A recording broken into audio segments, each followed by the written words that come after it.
지금 국민의힘에서 사실상 장동혁 대표와 관련된 거치 같은 것은 다 정리가 됐다, 이런 선언이 나왔습니다. 일단 제가 제목은 홍준표, 한동훈 이전 투구를 했는데 저 말씀은 잠시 후에 드리고, 국민의힘 저 사람들은 이제 국민의힘 내부 사람이 아니죠. 한 사람은 탈당했고 한 사람은 뭐 제명된 사람이니까. 이 국민의힘에서는 어떤 장동혁 대표하고 그 한동훈의 이 힘겨루기가 사실상 벌어졌습니다. 6.3 지방선거 이후에도. 그런데 장동혁이 사실상 승리를 하는 그런 지금 결과가 나오고 있습니다. 결정적인 거는 바로 그 장동혁 대표 본인이 제기를 했던 한동훈이 제명된 이유가 해당 행위 차원을 넘어서 범죄 행위 때문이었다, 이 말을 한 것이 굉장히 지금 한동훈에게는 치명타가 되고 있습니다.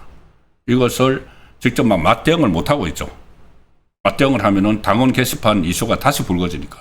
그리고 당원 게시판과 관련해서 경찰이 다시 수사를 재개를 했다. 그리고 국민의힘 홍보국 직원을 이미 소환을 했다. 그래서 수사가 이제 확대가 될 텐데, 그거에 대해서 대응을 하면은 이 당원 게시판 이슈가 다시 불거지니까 대응도 못하고 끙끙거리는 사이에 안철수 의원이 아주 직격탄을 날렸죠. 추경호 의원 그 재판에 가가지고, 추경호 대구시장 재판에 가서 한동훈이 12.3 영웅서사를 쓰고 있다. 그리고 그때 뭐 집결 장소, 제일 처음에 12.3이 나왔을 때 국민의힘 의원들 집결 장소를 추경호 당시 원내대표가 당사로 집결하라고 했다고 해서 국회가 아닌, 그래서 국회에서의 계엄 해제 결의안 표결 방해 아니냐 해서 지금 기소가 돼 있죠. 그런데 당사로 모이라고 제일 처음에 이야기했던 사람은 한동훈이다. 이 일종의 폭로를 법정에서 했습니다. 뭐 정인선서까지 하고 했으니까는 만약에 그게 위정이면 처벌을 받죠, 안철수는. 안철수 의원에 대해서 저도 오래전부터 취재를 했는데, 여러 가지 좀 논란도 있고 왔다 갔다 하기도 하죠. 철수 이런 이야기도 있지만은, 그런 어떻게 보면은 잔수를 쓰는, 아주 잔꾀를 부리는 그런 스타일은 아닙니다. 그것이 일부에서 이게 장동혁 쪽에 줄 서가지고 다음 당대표하려고 하느냐, 이런 것이 아니고 본인이 법정에서 진술을 했기 때문에 진실을 말했다고 저는 봅니다.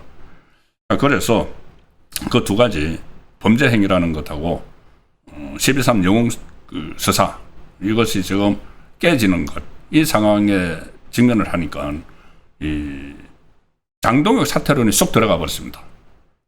그리고 한동훈 복당론도 같이 들어가 버리는, 지금 전체적인 분위기가 그렇습니다. 문화일보가 오늘 이런 기사를 썼습니다. 자, 언론에서도 그렇게 보는 거죠. 국민의힘 지지율 40%로 상승을 했다. 그 상황에서 장동혁 사퇴론이 수면 아래로 내려가 버렸다. 문화일보의 기사입니다. 40% 이거는 리얼미터가 에너지경제신문 의뢰로 조사한 건데, 리얼미터도 주로 좌파의 유량 결과를 많이 내놓죠.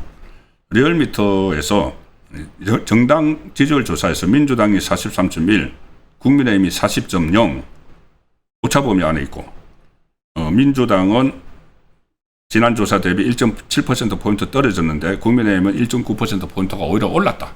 그리고 40%대로 상승을 했다. 지금 계속 장동혁이 버티는 바람에 그 한동훈계에서 그렇게 계속 이야기를 하죠. 한동훈파에서. 장동혁이 버티는 바람에 이 국민의힘 지지율이 계속 떨어지고 있다. 다시 떨어지고 있다. 그렇게 이야기를 합니다. 그 패널들이, 그 친한계 패널들이 완전히 방송을 장악을 했죠. 그렇게 이야기를 하니까 언론도 막 그렇게 썼는데, 그게 아니고 지금 한동훈에 대해서 그 두 가지 이 리스크가 생기니까, 일종의 사법 리스크도 생겼죠. 리스크가 생기니까는 오히려 안정이 되면서 국민의힘 지지율이 상승을 하고, 그러니까 장동혁 사퇴론이 수면 아래로 내려가 버렸다는 분석입니다. 자, 이 분석을 보면은 6.3 지방선거 후 국민의힘 내에서 거세게 일었던 장동혁 대표 사퇴론이 허지부지 되는 분위기다. 사퇴를 요구하는 비당권파의 목소리가 파편화된다. 흩어지고 있다는 거죠. 오늘 장 대표 주재로 국회에서 최고위원회의가 열렸는데 오늘 사퇴 요구 목소리가 나오지 않았다. 최고위원회의만 열면은 이 양향자나 우재준 같은 그 최고위원들이 막 그 공개된 장소에서 이 오프닝이라고 해서 처음에 회의 본격적으로 들어가기 전에 이제 기자들이 있는 자리, 그 자리에서 막 이야기를 하죠. 사퇴하자. 근데 그게 이제 7월달 들어서는 안 나오고 있다는 겁니다. 오늘도 안 나왔고. 양형자, 그 전에 무슨 국민의힘 지도부는 좀비 지도부다. 다 사퇴하자. 우재주는 이 당내 구성원들이 다 저거로 보이면 리더를 그만해야 할 때다. 같이 사퇴하자. 이게 한동훈 쪽의 지침을 받아서 막 이야기를 하는 거죠. 우재주는.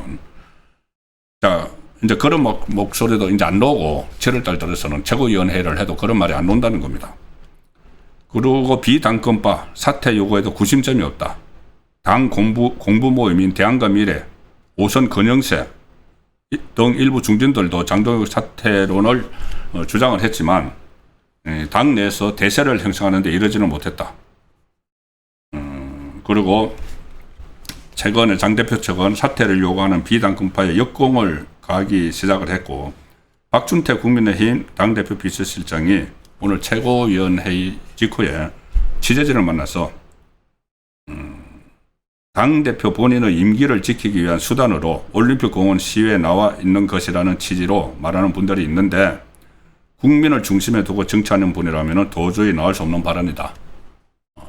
지금 이 자리를 지키기 위해서가 아니고 참정권이 훼손이 됐고 여전히 올림픽 공원에서 그런 그 집회가 이루어지고 있는데 점점 사람들의 관심이 이제 식어가는 상황이니까 이거는 분명히 특검을 해야 될 사안인데 참정권을 지키기 위해서 그 선관위 사태 여기에 지금 관심을 좀 두지 않는 아예 그냥 이재명이 그거를 묵살을 해버리고 합동수사본부 결론이 뻔한 그것을 띄우고 있는데도 아무도 거기에 대해서 문제 제기를 하지 않으니까 당대표가 나가는 거라는 이야기입니다. 그리고 어쨌든 이어서 말씀을 드리면은 이 야당 지도부에서는 장동혁 대표의 거취 문제는 그 논란은 정리가 됐다. 한동훈 복당은 끝났다. 이런 것을 공식적으로 거의 공식적으로 선언하다시피 했습니다. 박성원 국민의힘 수석 대변인이 최고위원회의 끝나고 나서 기자들하고 만나서 당 대표의 거취를 둘러싼 논란이 어느 정도 잦아들면서 지지층 내부에서 분열보다 단합하는 모습을 보였다. 그래서 이 국민의힘 지지율이 최근 다시 상승세에 전환을 했고, 자 그래서 이제 장동혁 사퇴론과 한동훈 복당론이 동시에 목소리가 사라지고 있다. 그리고 특히 그렇다고 해서 이번 주에 윤리위원회가 열립니다. 윤리위원회가 열려가지고 그때 한동훈 선거 지원 나갔던 사람들, 한지아나 이런 사람들, 그리고 조경태, 박덕흠 의원하고 국회 부의장 경선에서 떨어지고 나니까는 민주당 의원들에게 전화해서 박덕흠 찍지 말라 고춧가루 뿌렸던 이 사람들에 대한 징계는 그대로 진행이 되는 일이다. 왜냐하면은 당을 지탱하는 가장 큰 원칙인 책임과 규율 차원에서 진행되는 일이다. 당연히 그래야죠. 이게 또 파열음이 일어난다고 징계를 하면 안 되느냐 하면 그렇게 그 정도 제명된 사람을 지원하기 위해서 국민의힘 후보가 있는데도 그쪽으로 막 몰려갖고 이런 것을 그냥 지나치면은 그건 당도 아니죠. 정당도 아닙니다. 그래서 특히 지금 상황이 민주당 조금 전에 말씀드렸지만 8.17 전당대회 이후에 민주당이 굉장히 급변할 수가 있고 거기에 이제 국민의 지도부가 제대로 대처를 해야 되는데 그 상황에서 장동혁 사퇴론이 잦아들고 있다. 그러니까 장동혁 사퇴론이 지금 물속 수면 밑으로 들어가고 있다. 한동훈 복당론도 마찬가지. 그것은 좀 상당히 긍정적인 신호죠.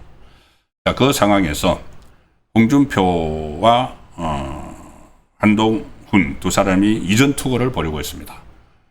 홍준표는 계속해서 지금 맹공격을 퍼붓고 있죠. 한동훈 쪽에. 심지어 한동훈 배우자 이야기도 막 했다고 제가 어제 전에 들었죠.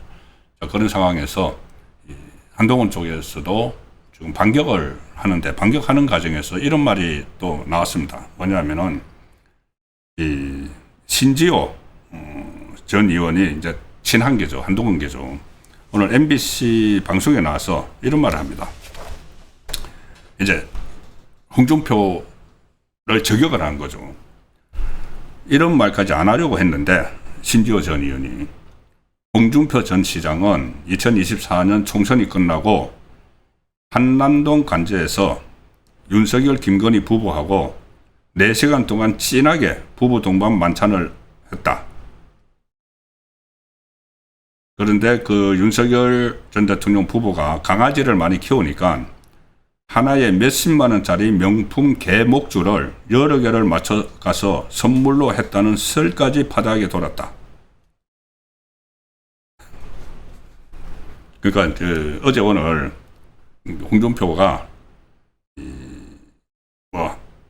한동훈 배우자 진은정 변호사를 막 겨냥을 했고, 오늘은 이 보안 수사권이 존폐의 기류에 몰린 건 윤석열, 한동훈의 정치검찰 때문이다 이렇게 하니까는 이제 한동훈 대신 이제 나선 거죠. 그리고 일종의 이제 맞대응을 하면서 폭로를 하는 거죠. 홍준표, 윤석열, 한동훈 때문에 이렇게 됐다고 하지만은 당신은 그때 윤석열 정부 때 국무총리 자리 하나 하려고 그렇게 개 목줄까지 선물했던 사람 아니냐, 이 이야기를 하는 겁니다. 그래서 개 목줄 선물을 줬다는 그 썰이 있다, 폭로를 한 뒤에 홍준표 전 시장이 총리를 시켜주면은 한동훈을 정리해 주겠다, 그렇게 윤석열 전 대통령에게 러브콜을 보냈다. 자, 그런데 홍준표가 만약에 이게 홍준표 성격에 사실이 아니라면은 당장 발끈하고 헛소리 하지 말라고 펄쩍 뛰는데 그게 없다, 이렇게까지 또 도발을 했습니다. 이 말에 대해서 아직 홍준표 전 시장의 반응은 지금 나오지 않고 있는데, 이 내용을 소개해 드리는 것은 그만큼 지금 어떻게 보면은 국민의힘 정통 보수 정당의 본류에서 떨어져 나가서 홍준표는 대선 때 후보가 안 됐다고 해서 대선 때 하와이로 가버리고, 그 다음에 본인이 당 대표를 2번이나 지내고 대선 후보도 지낸 당에 대해서 거의 먹던 우물에 독을 풀고 하는 그런 행위를 하고 있죠.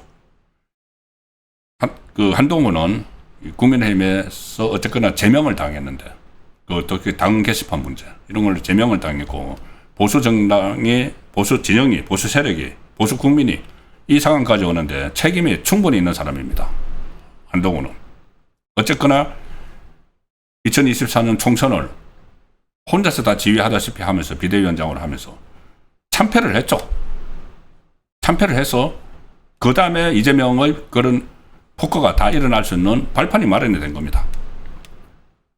지금 이 보수 정당의 본류가 아닌 쪽으로 흩어져 나가서 그냥 이 여론전을 펼치는 이 두 사람이 또 볼성사납게 이전 투구를 벌이고 있는 그런 상황이어서 소개를 드렸습니다. 빨리빨리 정리가 돼야 될 상황이 아닌가 생각이 됩니다.